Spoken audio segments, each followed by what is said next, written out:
കുക്കറിൽ ഇതുപോലെ നല്ല കട്ട് തൈര് ഉണ്ടാക്കി എടുത്താലോ. അതും ഒറ്റ ദിവസം കൊണ്ട് നല്ലൊരു ടേസ്റ്റാണ് കേട്ടോ. ഇതിൻ്റെ മണം എന്ന് പറഞ്ഞു കഴിഞ്ഞാൽ അതും മണം മാത്രമല്ല, അതിൻ്റെ ടേസ്റ്റ് എന്ന് വെച്ചിട്ടുണ്ടെങ്കിൽ അടിപൊളി ടേസ്റ്റാണ് കേട്ടോ. ഇതുപോലെ നമ്മൾ വീട്ടിലൊക്കെ പാല് വാങ്ങുന്ന സമയത്ത് എന്ന് വെച്ചിട്ടുണ്ടെങ്കിൽ നമ്മൾ ചിലപ്പം ശ്രദ്ധിക്കാതൊക്കെ പോകുമ്പോൾ ആ പാല് പിരിഞ്ഞ് പോകാറുണ്ട്. അപ്പോൾ അങ്ങനെ പിരിഞ്ഞ് പോകുന്ന പാല് നിങ്ങൾ കളയണ്ട കേട്ടോ. കുക്കറിൽ വെച്ചിട്ട് ഇതുപോലെ നല്ല കട്ട വെണ്ണ തൈര് ഉണ്ടാക്കിയെടുക്കുന്നത് എങ്ങനെയാണെന്ന് കാണിച്ചു തരാം. ഇത് വെച്ചിട്ട് കറി വെച്ചിട്ടുണ്ടെങ്കിൽ നല്ലൊരു ടേസ്റ്റാണ് കേട്ടോ. അപ്പം ഈ ഒരു കറി ഉണ്ടാക്കുന്ന കറിയില്ല, തൈര് ഉണ്ടാക്കുന്ന എങ്ങനെയാണെന്ന് കാണിച്ചു തരട്ടെ. അപ്പോൾ ഒന്ന് കണ്ടു നോക്കിക്കോട്ടോ. അപ്പം നമ്മളിതുപോലെ പിരിഞ്ഞ് പോയ പാല് ഇതുപോലെ നമ്മൾ കളയാതെ എടുത്തു വെച്ചിട്ട് നമുക്ക് ഗ്യാസ് അടുപ്പിലൊക്കെ വെച്ചിട്ടൊന്ന് ചെറുതായിട്ടൊന്ന് ചൂടാക്കി എടുക്കുക. ഒരുപാട് തിളപ്പിക്കാൻ നിൽക്കട്ടെ. ഒരുപാട് നമ്മൾ തിളപ്പിക്കുമ്പോൾ വെച്ചിട്ടുണ്ടെങ്കിൽ അത് പിരിഞ്ഞ് കട്ട കുത്തി വരും. അപ്പം ഒരു നല്ലൊരു വിധം ചൂടാവുന്ന വരെ ഒന്ന് ഇളക്കി കൊടുത്തിട്ട് നമുക്ക് ആ ചൂടിനോടെ തന്നെ അതങ്ങെടുത്ത് മാറ്റാം കേട്ടോ. അപ്പം ഞാനിപ്പോൾ ഇതങ്ങെടുത്ത് മാറ്റിയിട്ടുണ്ട്. ഇനി വേണ്ടത് നമ്മൾ കറഡൊക്കെ വാങ്ങിച്ച് കടകളിൽ നിന്നൊക്കെ വാങ്ങി പാക്കറ്റിൽ കറഡ് തൈരൊക്കെ വാങ്ങി നമ്മൾ ഇരിക്കുന്നുണ്ടാവുമല്ലോ. അപ്പോൾ അതിനകത്ത് നിന്ന് ഇതുപോലെ ഒരു 1-2 സ്പൂൺ നമുക്ക് ഇതേപോലെ കറഡ് നമുക്ക് ഇതിനകത്ത് നമ്മുടെ മിക്സിയുടെ ജാറിലേക്ക് ഇട്ട് കൊടുക്കാം കേട്ടോ.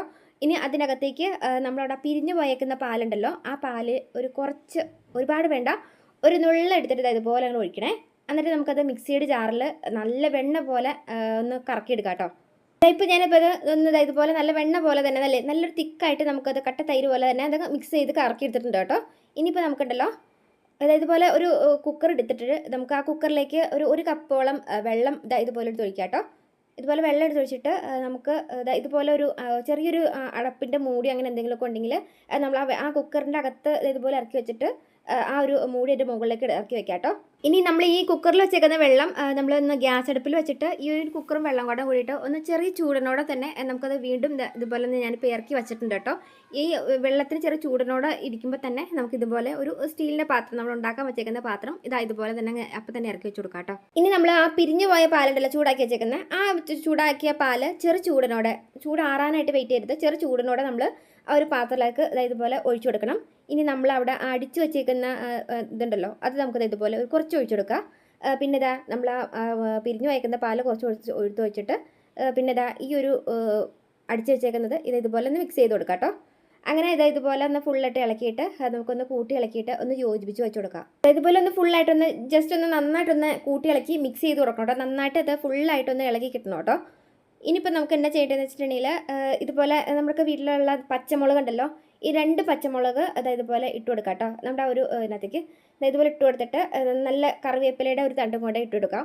ഇനി നമുക്ക് ഈ ഒരു പാത്രം ഒരു ചെറിയൊരു എന്തെങ്കിലും മൂടി വെച്ചിട്ട് ഇതുപോലെ അടപ്പ്, നമുക്ക് കുക്കറിൻ്റെ അടപ്പ് അടച്ച് വയ്ക്കാവുന്ന രീതിയിൽ കേട്ടോ, അതിൻ്റെ മുകളിലേക്ക് മുട്ടാത്ത രീതിയിൽ ഇതുപോലെ ഒന്ന് ചേർത്തടച്ചിട്ട് കുക്കർ അടച്ചിട്ട് വെക്കാം കേട്ടോ. ഇനി നമുക്കത് പിറ്റേന്ന് രാവിലെ, ഞാനിപ്പം വൈകുന്നേരം ടൈം ആയപ്പോഴാണ് അത് ഉണ്ടാക്കാൻ എടുത്ത് വെച്ചത്. ഇനി നമുക്ക് പിറ്റേന്ന് രാവിലെ ആകുമ്പം ഇത് നമുക്ക് തുറന്ന് നോക്കാം കേട്ടോ. അപ്പോൾ പിറ്റേന്ന് രാവിലെ ഇട്ടുണ്ട്, ഞാനിപ്പോൾ ഒന്ന് തുറന്ന് കാണിച്ചു തരാം കേട്ടോ. ഇതിപ്പോൾ നമ്മളിപ്പോൾ എടുക്കുമ്പോൾ വെച്ചിട്ടുണ്ടെങ്കിൽ ചെറിയ പുളിപ്പായിട്ടുണ്ടാവും കേട്ടോ. അപ്പോൾ ഈ ഒരു കറിവേപ്പിലയുടെ തണ്ടും നമ്മുടെ ഈ ഒരു മുളകും കൂടെ ഇട്ട് കൊടുക്കുമ്പോൾ വെച്ചിട്ടുണ്ടെങ്കിൽ ഈ ഒരു നല്ല കട്ട തൈരിന് നല്ലൊരു മണമായിരിക്കും കേട്ടോ. നമ്മൾ ഈ ഒരു തൈരായ ശേഷം നമ്മൾ ഇതുപോലെ അടപ്പ് തുറന്നു കഴിയുമ്പം അടിപൊളി മണമാണ്. നമുക്കത് വെറുതെ കോരി കഴിക്കാൻ തോന്നും. അത്രയ്ക്ക് നല്ല കട്ട തൈര് കിട്ടുകയും ചെയ്യും. അത് നമുക്ക് നല്ല ടേസ്റ്റാണ്. കറിക്ക് എന്ന് വെച്ചിട്ടുണ്ടെങ്കിൽ പ്രത്യേക മണവും ടേസ്റ്റും കിട്ടും. ഇനിയിപ്പോൾ നമ്മുടെ കറിവേപ്പിലും ആ ഒരു മുളകും കൂടെ എടുത്തങ്ങ് മാറ്റി എടുത്ത് വെച്ചിട്ടുണ്ട് കേട്ടോ. അപ്പോൾ ഇത് നല്ല കണ്ടില്ലേ, നല്ലൊരു കടയിൽ നിന്നൊക്കെ നല്ല ഒരു കട്ട വെണ്ണ എടുക്കുന്ന ആ രീതിയിൽ തന്നെ നമുക്ക് തൈര് കിട്ടും കേട്ടോ. അപ്പോൾ ഇതുപോലെ നിങ്ങൾ പിരിഞ്ഞു പോയ പാല് നിങ്ങൾ ഒരിക്കലും കളയണ്ട.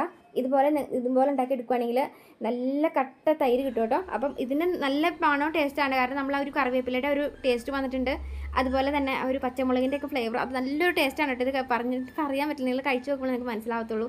അപ്പോൾ നമ്മൾ ഇതുപോലെ തന്നെ നമ്മളിത് മോരുകറി ഉണ്ടാക്കുമ്പോഴും ആ ഒരു ടേസ്റ്റ് കിട്ടും കേട്ടോ. അപ്പോൾ നമ്മൾ കടയിൽ നിന്നൊക്കെ വാങ്ങുന്ന മോരിലൊക്കെ എപ്പോഴും നല്ല ഇതുപോലെ നിങ്ങളത് ഒന്ന് ഉണ്ടാക്കി എടുത്ത് നോക്കിയിട്ട് കറി വെച്ച് നോക്കാം കേട്ടോ. ഇപ്പോൾ ഞാൻ കുപ്പിയിലേക്ക് ഞാൻ കഴിഞ്ഞ ദിവസം ഉണ്ടാക്കിയത് മാറ്റിയതാണ് കേട്ടോ. അപ്പോൾ അതിനകത്തേക്ക് കുറച്ചുകൂടെ വെള്ളം ചേർത്തിട്ട് നന്നായിട്ടൊന്ന് ഷെയ്ക്ക് ചെയ്തെടുത്ത് വെച്ചതാണ് കേട്ടോ. അപ്പം ഈ നമ്മൾ ഇതുപോലെയൊക്കെ എടുത്ത് വെക്കുകയാണെങ്കിൽ നമുക്ക് നല്ല സർലാസൊക്കെ കച്ചമ്പറൊക്കെ ഉണ്ടാക്കാനൊക്കെ ആയിട്ട് നല്ല തിക്കായിട്ടുള്ള ഒരു നല്ലൊരു കട്ട തൈരായിട്ട് കിട്ടും കേട്ടോ. അപ്പോൾ വെള്ളം ചേർത്തെടുക്കണമെങ്കിൽ ഇങ്ങനെ എടുക്കാം. വെള്ളം ചേർത്തെടുക്കുമായിരിക്കും കുറച്ചും കൂടെ നല്ല കേട്ടോ. അപ്പം വെള്ളം ചേർക്കാൻ നേരത്തെ ഇതുപോലെ കുറച്ച് കറിവേപ്പിലും പച്ചമുളകും കൂടെ കൂടിയിട്ട് നിങ്ങൾക്ക് ആ ഇടുന്ന കുപ്പിയിലേക്ക് ഇട്ട് വയ്ക്കുകയാണെങ്കിൽ നല്ല ടേസ്റ്റ് തന്നെ ആയിരിക്കും കേട്ടോ. അപ്പോൾ എല്ലാവരും ഈ ഒരു രീതിയിലൊന്ന് ഉണ്ടാക്കി നോക്കുക. അപ്പോൾ നല്ലൊരു വീഡിയോ വേണ്ടിയും കാണാം കേട്ടോ. അപ്പോൾ വീഡിയോ നിങ്ങൾക്ക് ഇഷ്ടപ്പെട്ടു തോന്നിയിട്ടുണ്ടെങ്കിൽ എല്ലാ അമ്മമാർക്കും കൂടെ ഒന്ന് ഷെയർ ചെയ്തിരിക്കാൻ മറക്കല്ലേ കേട്ടോ. പിന്നെ ഫോളോ പിടിച്ചിട്ടുണ്ടെങ്കിൽ ഒന്ന് ഫോളോ കൂടി ചെയ്ത് വയ്ക്കാൻ മറക്കല്ലേ. അപ്പോൾ നല്ലൊരു വീഡിയോ വേണ്ടിയും കാണാം. ബൈ.